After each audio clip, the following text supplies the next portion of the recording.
মা খালাদেরকে বলবো, আজকে আপনারা বসে আছেন, কোনোদিন কোনো মাওলানাকে জিজ্ঞাসা করেছেন, হাজি মাওলানা বিয়ে তো করবো, কিন্তু স্ত্রীকে বাড়িতে নিয়ে আসবো, তো কিভাবে সংসারটা কাটতে হবে? স্ত্রীটাকে বাড়িতে নিয়ে আসবো যে মাওলানা, তো কিভাবে আমাকে জীবনটা কাটতে হবে? কোনোদিন জিজ্ঞাসা করেছেন? কোনোদিন করবেন না কো। এ আমার যুবক ভাইয়েরা শুনে নেন, যাদের বিবাহ হয়েছে হয়েছে, আর যার বিয়ে হয়নি রে যুবক তো শুনে নাও। আল্লাহ রাসূল বলেছেন, উম্মত যখন তুমি নতুন বিয়ে করবে, তোমার স্ত্রীটাকে যখন তুমি বাড়ির ভেতরে নিয়ে আসবে রে উম্মত, বাড়ির ভেতরে নিয়ে আসার পর যেদিন তোমার প্রথম বাসর রাত হবে, প্রথম ঘর দিবে, যেদিন তোমার প্রথম বাসর ঘর হবে, বিবির কাছে যখন তুমি যাবে, সালাম দিয়ে তুমি বিবির রুমে ঢুকো। এবার সালাম দেওয়ার পর বিবির বিছানায় তুমি বসে যাও। তারপর রাসূল বলেছেন, উম্মত তোমার বিবির পাশে বসে তোমার বিবির কপালের উপরে যে চুল রয়েছে, এই 3-4টা চুলগুলাকে তুমি ধরে নাও, আর ধরার পর এখানে একটা দোয়া পড়িতে হবে, আল্লাহুম্মা ইন্নী আসআলুকা খায়রাহা ওয়া খায়রা মা জাবালতাহা আলাইহি ওয়া আউযু বিকা মিন শাররিহা ওয়া শাররি মা জাবালতাহা আলাইহি। দোয়া পড়েছেন? এটা পড়েনি। হ্যালো গেল হ্যালো গেল করতে পাশে রাত করতো, হ্যাঁ জি না, দোয়া পড়িতে হবে। এবার যখন দোয়া হয়ে গেল, এবার বিবির সাথে প্যার মহব্বতের কথা শুরু করে দেন, আপনি ভালো মন্দ কথা বলেন। এবার কথা বলতে বলতে আল্লাহ রাসূল বলেছেন, উম্মত যখন তোমার বিবির সাথে তুমি মিলন করবে, তোমার বিবির সাথে তুমি হামবিস্তারি করবে, তোমার বিবির সাথে তুমি সহবাস করবে, তখন তোমাকে একটা দোয়া পড়তে হবে রে উম্মত। যেমন তুমি মসজিদে ঢুকবে যে দোয়া আছে, পায়খানাতে যাবে দোয়া আছে, নতুন কাপড় কিনবে দোয়া আছে, খানা খাওয়ার দোয়া আছে, খানা থেকে পরের দোয়া আছে, ওযু করতে বসার দোয়া আছে, ওযু করে ওঠার দোয়া আছে। এই মতো নবী বলেছেন, উম্মত যখন তুমি তোমার বিবির সাথে মিলন করবে, তখন একটা দোয়া আছে। কি দোয়াটা? বিসমিল্লাহি আল্লাহুম্মা জান্নিবিনা শাইতান ওয়া জান্নিবিশ শাইতানা মা রাযাকতানা। বিসমিল্লাহি আল্লাহুম্মা জান্নিবিনা শাইতান ওয়া জান্নিবিশ শাইতানা মা রাযাকতানা। আল্লাহ রাসূল বলেছেন, এই দোয়া পড়ার পর রে যুবক, তোমার বিবির সাথে তুমি মিলন করবে। এবার যদি বলেন, মাওলানা দোয়া তো আমি জানি না, বিনা দোয়াতে যদি বিবির কাছে আমি চলে যাই, বিনা দোয়াতে যদি বিবির সাথে মিলন করি, তাহলে কি আমার ক্ষতি হবে? আল্লাহ রাসূল বলেছেন, উম্মত রে, যদি তুমি বিনা দোয়াতে বিবির সাথে মিলন করে নাও, যদি বিনা দোয়াতে বিবির কাছে তুমি চলে যাও, তাহলে তুমি জয়বার তোমার বিবির সাথে তুমি হামবিস্তারি করবে, মিলন করবে, তোমার সাথে সাথে তোমার বিবির কাছে শয়তান চলে যাবে। তুমি যতবার বিনা দোয়াতে যাবে, ততবার তোমার বিবির কাছে শয়তান চলে যাবে। এবার বলেন মুসলমান, আমার স্ত্রীর কাছে যদি কোনো লোক চলে যায়, আপনার স্ত্রীর সাথে যদি কাছে কোনো লোক চলে যায়, চোখে দেখতে পেলে তাকে ধরা পড়ে যায়, তারপরে বিচার করব, জরিমানা করব। কিন্তু মুসলমান, শয়তান কত বড় দুশমন, যাকে তাকে চোখে দেখতে পাই না বলে আমরা কোনো পারোয়া করি না। এই জন্য নবী বলেছেন, উম্মত বিবির কাছে যাওয়ার আগে আগে তোমাকে একটা দোয়া পড়তে হবে। ওই দোয়াটা যতক্ষণ না শিখবে, না পড়বে, ততক্ষণ তুমি যদি তোমার বিবির সাথে তুমি মিলন করে নাও, তাহলে বন্ধুরা আল্লাহ রাসূল বলেছেন, যতবার বিবির কাছে যাবেন, আপনার সাথে সাথে শয়তান চলে যাবে, শয়তান যাবে। ভাই মুসলমান, এগুলো আমরা শিখবো না, আমরা শিখবো কি? মাকে লাগালছি, পোকা লেগে গেছে, হ্যাঁ দাদু চাচা শালা কোন যে ভুট্টা লাগালছি, পোকা লেগে গেছে, গাছ লাল লাল হিচ্ছে, কি ওষুধ করতে হবে? ধান লাগালছি, ধান মিট মিট করছে, টিম টিম করছে, হ্যাঁ চাচা কিংবা ভাই ধান কিন্তু খুব বিটটা মারে না, কি করতে হবে? এগুলো শিখবো, শরীয়ত আমরা শিখবো না। আর একটু আগে চলেন, একদিনকার ঘটনা। আল্লাহর নবী নিজের স্ত্রী মা আয়েশা রাদিয়াল্লাহু তাআলা আনহার সাথে রাতের বেলাতে কোন ঘুরতে চলে গেছেন, ময়দানে মাঠের দিকে ঘুরতে গেছেন। ঘুরতে ঘুরতে হঠাৎ করে আল্লাহ নবীর স্ত্রী মা আয়েশা রাদিয়াল্লাহু তাআলা আনহা নবীকে বলছেন, নবীজি একটা কথা বলবো আপনাকে। তো বলছে, কি কথা? বলছে, আজ দৌড়াদৌড়ির মোকাবিলা করব আপনার সাথে। কে বলছেন? মা আয়েশা নবীর স্ত্রী বলছেন নবীজিকে, আজ আপনার সাথে দৌড়াবো, যে আমি হলাম আপনার স্ত্রী, আপনি হলেন আমার স্বামী, তো দুজনা দৌড়াবো। ধরেন যে এটা রহিমারি মাদ্রাসা নাকি, আর এখান থেকে ধরেন আশেপাশের একটা কোনো জায়গার নাম বলেন, চামাপাড়া মনে করলেন, ফাঁক ময়দান, তো বলছেন যে এই মাদ্রাসা থেকে চামাপাড়া পর্যন্ত দৌড়াবো। তো কে আগে দৌড়াইতে পারছে? আপনি দৌড়াইতে পারছেন কি আমি দৌড়াইতে পারছি? দৌড়াদৌড়ি শুরু করেন। তো যদি আপনার উপরে স্ত্রী যদি কোনো ডিমান্ড করে দেয় তো তাকে পুরানা করতে হবে। তো আল্লাহ রাসূল বলছেন যে ধর পাগলি, কি দৌড়াইবে? যে না, দৌড়াইতে হবে আপনাকে, দৌড়ান। এবার চিনহার গাড়ি দিলেন, ঝান্ডা গাড়ি দিলেন এখানে, আর ওইখান পর্যন্ত দৌড়াইতে হবে। এবার দৌড়াইতে শুরু করলেন। আল্লাহ নবী দৌড়িয়ে যাচ্ছেন, মা আয়েশা রাদিয়াল্লাহু তাআলা আনহা নবীর সাথে দৌড়াচ্ছেন। দৌড়াতে দৌড়াতে দৌড়াতে সুবহানাল্লাহ, আমার নবী হেরে গেলেন, মা আয়েশা কিন্তু জিতে গেলেন। নবী হেরে গেলেন, আর কে জিতলেন? ভালোবাসা স্ত্রী। এবার তখন মা আয়েশা বলছেন, দেখলেন আমাকে পারবেন না আপনি, জিতে নিলাম আমি, আপনি হেরে গেলেন। এই যুগে যদি আমরা পুরুষ হতাম তো কি বলতাম? হ্যাঁ হ্যাঁ, তুমি জিতা খুব বড় মানুষ হয়ে গেছো, খুব তুমি বড় কাম করে দিয়েছো, এমন করে কথা বলতাম যে ওর মনটাকে ভেঙে দিতাম নাকি। কিন্তু নবীজি মুচকি মেরে হাসা বলছেন, বিবি রে, হ্যাঁ হ্যাঁ তুমি জিতেছো, আমি হেরে গেছি। দিলখান কত বড়। এইবার থাকতে থাকতে থাকতে কিছুদিন পর, হয়তো 6 মাস পর, বছর পর, আবার কোনো কাজে কাবে নবী ওখান দিয়ে চলে যাচ্ছেন, মা আয়েশা কিন্তু সাথে আছে। এবার নবীজি বলছেন, আয়েশা রে, আজকে তোমাকে একটা কথা বলবো রে বিবি। বলছে, স্বামী গো, কি বলবেন বলেন। আল্লাহ রাসূল বললেন, আয়েশা, 1 বছর আগে এই জায়গাতে আমি তুমি দৌড়ের মোকাবিলা করেছিলাম। আয়েশা রে, ওই দিন তুমি জিতেছিলা, আমি নবী হেরে গেছিলাম। বিবিরা, আজকে দেখি দৌড়াও তো, দৌড়ের মোকাবিলা করো, দুজনের মধ্যে কে জিতছে কে হারছে। মা আয়েশা বলছেন, সেদিনও আপনি হেরেছেন, আজও হারবেন, আমাকে পারবেন না আপনি। তা আল্লাহ রাসূল বলছেন, আচ্ছা দৌড়াও তো দেখি। যেমন যেমন বয়স কাটবে তেমন তেমন মহিলাদের গতর শরীরটা ভালো হয় না, ভারী হয় না, হয় না, ভারী হয়। এবার দৌড়াতে শুরু করলেন, দৌড়াতে শুরু করলেন, দৌড়াতে দৌড়াতে দৌড়াতে দৌড়াতে এবারে আল্লাহর নবী ফার্স্ট হয়ে গেলেন, মা আয়েশা কিন্তু এবার হেরে গেলেন। আল্লাহ রাসূল বললেন, আয়েশা রে, 1 বছর পূর্বে এই ময়দানে তুমি আমি দৌড় লাগালছিলাম, সেদিন তুমি ফার্স্ট হয়েছিলে, আমি হেরে গেছিলাম, আর আজকে আমি নবী জিতে নিলাম, তুমি হেরে গেছো। আমরা স্বামী স্ত্রী দুইজনে বরাবর হয়ে গেলাম।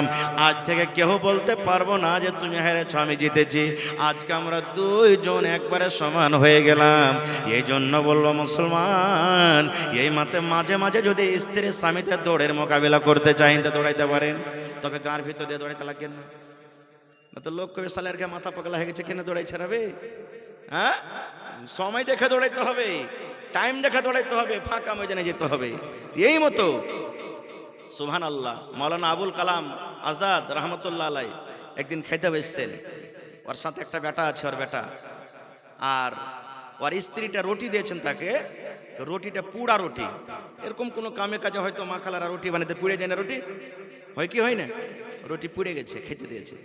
তো মাওলানা আবুল কালাম আজাদ রহমতুল্লাহ আলাই উনি আর ওর বেটাটা খেতে বসেছেন। তো আর স্ত্রীটা রুটি দিচ্ছেন, তখন প্রথমে ভুল স্বীকার করছেন যে, স্বামী গো, রুটিটা আমার পুড়ে গেছে, মনে কিছু লিবেন না। তো মাওলানা আবুল কালাম আজাদ বলছেন যে, না না না, কোনো নাই। রুটি খাওয়া দাওয়ার পর তখন বলছেন, আর ওর ছেলেটা বলছেন যে, আজ তো আমার মার পরে কিন্তু রাখবেই, রুটি যে চলে গেছে আজ রাখবে। তো মাওলানা আবুল কালাম আজাদ রুটি খাওয়ার পর বলছেন বিবিকে ডাক দে, কত সুন্দর রুটি বানাল সাহেবজি, আজকের মনে হয় মতন রুটি কোনোদিনই মজাদার হয়নি, খুব মজা লাগলো রুটি খেতে। এবার তো শেষ হয়ে গেল, ওর ছেলেটার মন খারাপ যে কথা তো উল্টে হয়ে গেল এখানে। এবার রাতে ছেলেটা বিছানায় ঘুমাইতে যাবে, তখন এসারের পর ওর বাপের সাথে দেখা গেছে। এবার বলছে, আব্বা গো, এ আমার দয়ার আব্বা জানে, একটা কথা আমি বুঝতে পারলাম না। বলছে, বেটারে কি কথা? বলছে, আব্বা গো, রুটি জ্বলে গেছে, রুটি ছাই হয়ে গেছিল, তবে রুটি খাওয়ার পর আমি ভাবলাম আমার মাকে আপনি ডাঁটবেন, মায়ের পর আপনি রাগ করবেন, কিন্তু আব্বা গো, রুটি খাওয়ার পর মায়ের আপনি এত তারিফ কেন করলেন, মায়ের দিল খান হিম্মত খান বাড়িয়ে দিলেন। এবারে মাওলানা আবুল কালাম আজাদ বলছেন, আরে আমার কলিজার টুকরা, শুন বেটারে, দুনিয়াতে এমন কিছু কাজ আছে রে বেটা, খারাপ থাকতে গেল সেটাকে ভালো নিয়ে চলতে হবে।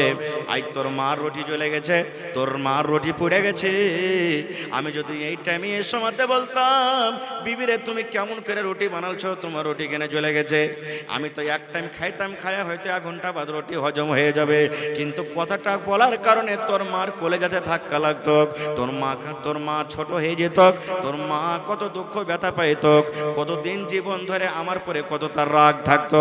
এই জন্য আমি একটু সহ্য করে থাকলাম, তার মনটাকে আমি খুশি করে দিলাম।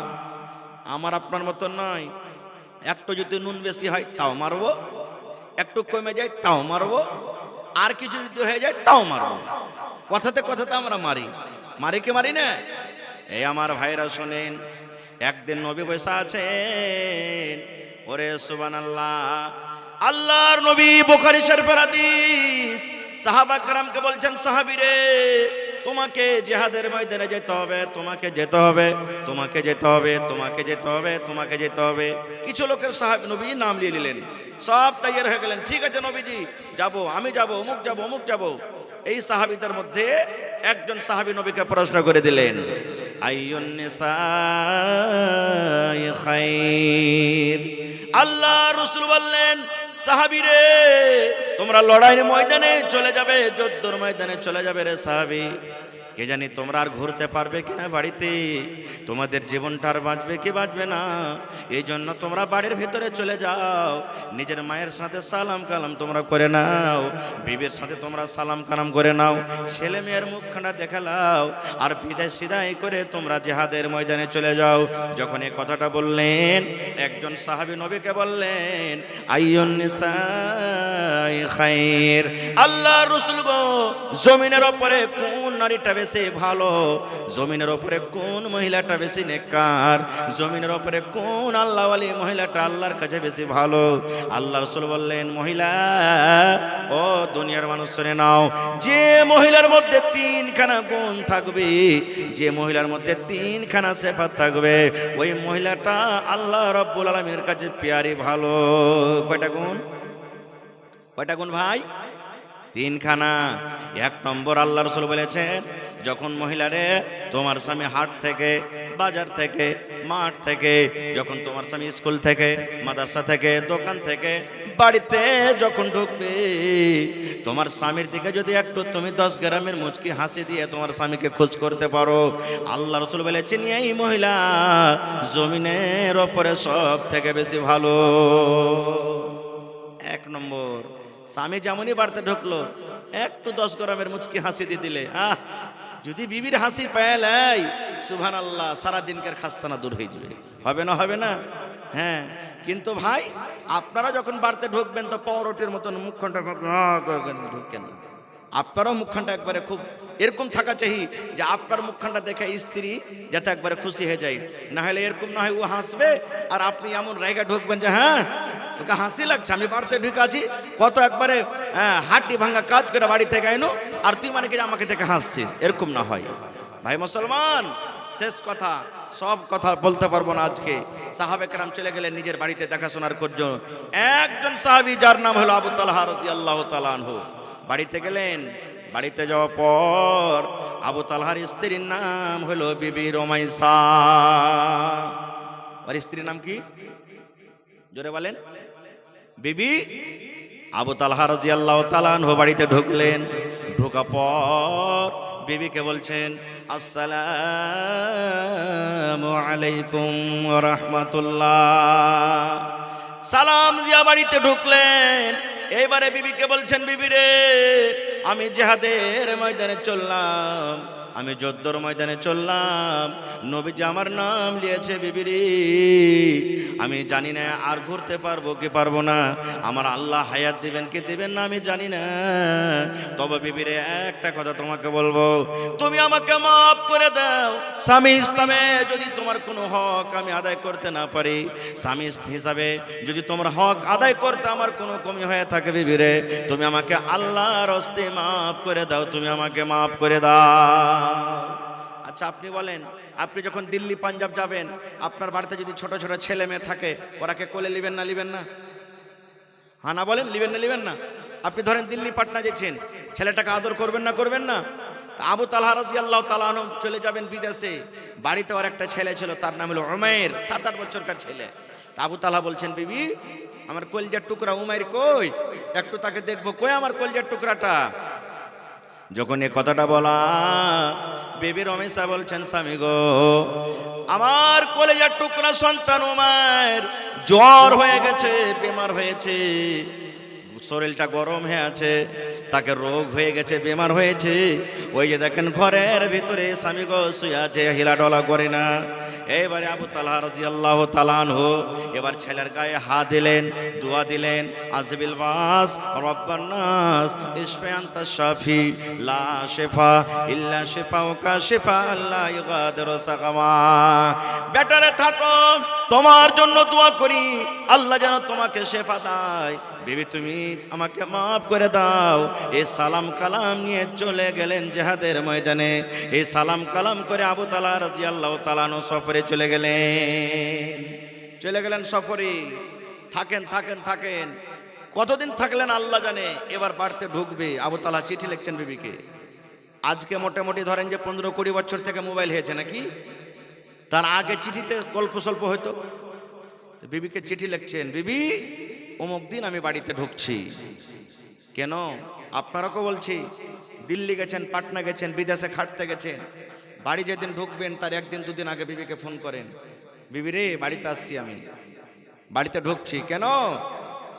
আল্লাহ রাসূল বলেছেন, যদি মহিলা নেককার হয়, মহিলাটা যদি জ্ঞানী হয়, মহিলাটা যদি দিনদার হয়, ফোন করতে মাত্র বুঝবে আল্লাহ রে আমার স্বামী আমাকে ফোন করেছে কেন, যে আমি 2 দিন পর আসছি।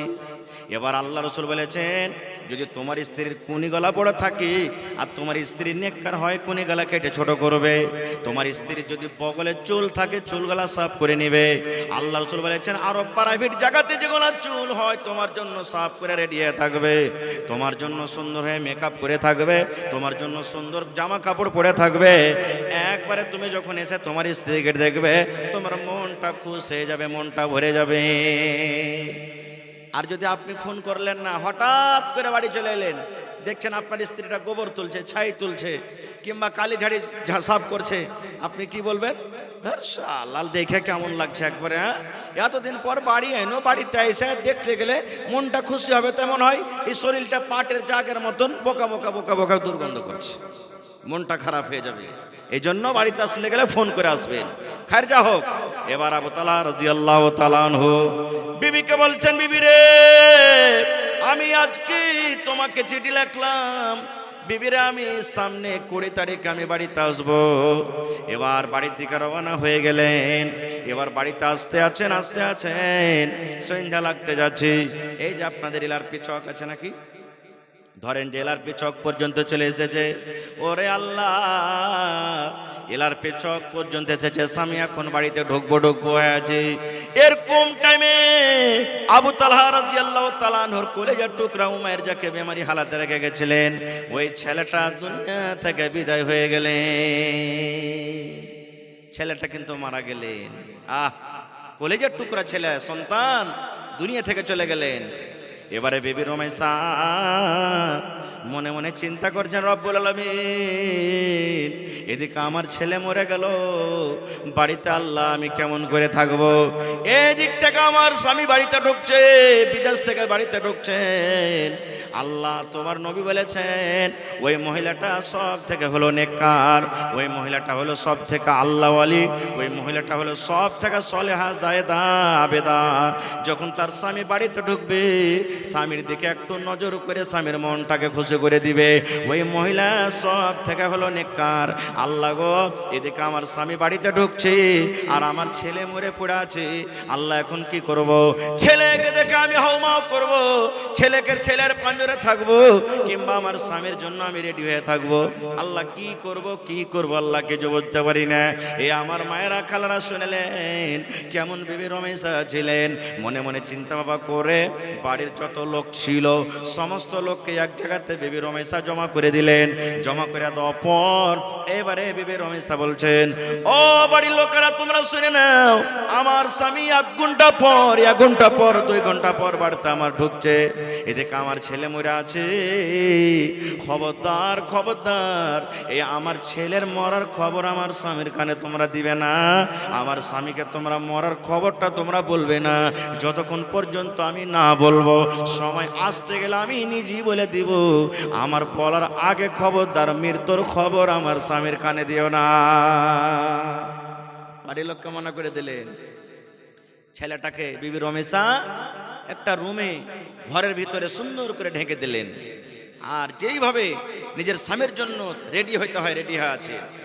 এবার রাতের বেলাতে হযরত আবু তালহা রাদিয়াল্লাহু তাআলা আনহু বাড়িতে ঢুকলেন, বিবিকে সালাম দিলেন। সালাম দেওয়ার পর বাড়িতে ঢুকলেন। বিবি রমেশা স্বামীর জন্য পানির ইন্তজাম করে দিলেন, গা হাত ধোয়া মুখ ধোয়া যা হওয়ার ছিল করলেন। এবারে বিবি রমেশা স্বামীকে খাবার দিয়েছেন। আমার স্বামী কয়েকদিন থেকে মনে হয় না খেয়েছে, নাকি খেতে পাইনি। বাড়িতে যা ছিল সামনে খাবার দিয়েছেন, এবার খেতে যাবেন। এমনি সমাতে মুসলমান আবু তালহা বলছেন, বিবিরি ওই যে আমি যখন বিদেশে যাই আমার কলেজার টুকরা উমাইরকে এক নজর আমাকে দেখিয়ে দাও, কেমন আছে আমি দেখবো। বিবিরে আমার ছেলের শরীরটা এখন কেমন আছে? বিদেশে যাওয়ার সময়তে আমার ছেলেটা অসুখ ছিল, বেমারি হালাতে ছিল, আমি ছেড়ে গেলাম। আমার ছেলেটাকে ডাকো, আমি তাকে সাথে নিয়ে খাবো। আমার ছেলেটার কি অবস্থা আছে, কি হাল আছে একটু তুমি আমাকে জানিয়ে দাও।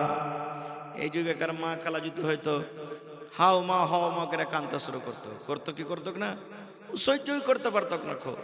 একটা মায়ের লোক ওর খবর এসেছে কেউ যে তোমার অমুকজন মারা গেছে। এবার পুরুষটা হাল বাইতে চলে গেছে, তো পুরুষটাকে বলবে তাহলে তো দেখতে যাবে। ই কানতে কানতে আফলে তাফলে কানতে কানতে কানতে হালের ভেঙে চলে গেছে। ওর পুরুষটা হাল খাড়ো করে তখন বলছে, কি ব্যাপার রে, এই তো কোনোদিন মাঠে আসে না, আজ কি কারণে আসছে? তখন ও দূর থেকে বলছে যে কি ব্যাপার জি, কি হয়েছে তোমার? স্ত্রীটাকে বলছে। এবার তখন বলছে, হালে মার বাপ আমার ভাইয়ের খেলা শাশুড়ির ফুফা শাশুড়ির বেটার ভাতিজা চাওর পেটের পোতা মারা গেছে। বলছে, ওরে সুবহানাল্লাহ, তুই যে একবারে আদম নবী পর্যন্ত মনে হয় ঠেকে দিলি রে, এত লম্বা তুই রিশতে কি বলছিস? বলছে, হালে মারা বাপ তাড়াতাড়ি করে হাল বাইয়া বাড়িতে যাও, সন্ধ্যা বেলাতে ছাগল গালা গহিলে ভরিও, মুরগি গালাকে খুল্লাতে ভরা দিও বাজি হে। কানতে কানতে হুঁসারা হয়ে যায়, স্বামীকে বাজি কে বসে আছে। এই তো মা খালার অবস্থা। দেখবেন কেউ যদি মারা যায় সাই সুই করে কানবে, লাখে সর্দি নেই তাও একবারে সর্দি লাগিয়ে কানবে, এরকম ভাবে কানবে। কান্দে না কানতে হবে না কে মা? কেউ বাড়িতে মারা গেছে সবর করতে হবে, দোয়া করতে হবে, কারো দিকে আমি যাবো না। খুব এইবারে মা খায়রা খালারা ভাইরা শুনেন, আবু তালহার সামনে খানা পেশ করা হলো। আবু তালহা রাদিয়াল্লাহু তাআলা আনহু বিবিকে বলছেন, বিবি রে আমার কলেজার টুকরা উমাইর কই?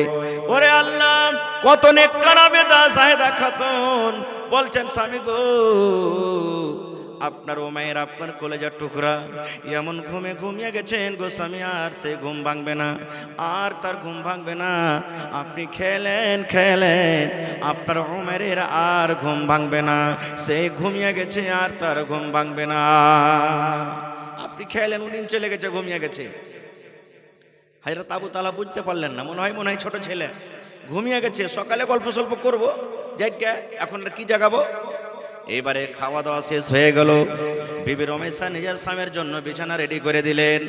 এবারে বিছানায় মিয়া বিবি দুইজন শুতে গেলেন। আল্লাহুস সামাদ আনাস বিন মালিক রাদিয়াল্লাহু তাআলা আনহু বলছেন, ওরে আল্লাহ, আবু তালহা আর বিবি রমেশা দুইজন বিছানায় আছেন। থাকতে থাকতে যেটা স্বামী স্ত্রীর কাজ, তাদের মিলন হইল, সহবাস হয়ে গেল। এই করে রাত কাটতে কাটতে কাটতে ধরেন ফজরের টাইম যখন হয়ে গেল, মুয়াজ্জিন সাহেব আসসালাতু খায়রুম মিনান নাওম, ফজরের যখন টাইম হয়ে গেল, এবারে বিবি রমেশা বিছান থেকে উঠে বসে চোখ দিয়ে তার ঝরঝর ঝরঝর করে পানি ঝরতে শুরু হয়েছে। বিবি রমেশার মুখখানা ভারী হয়ে গেছে।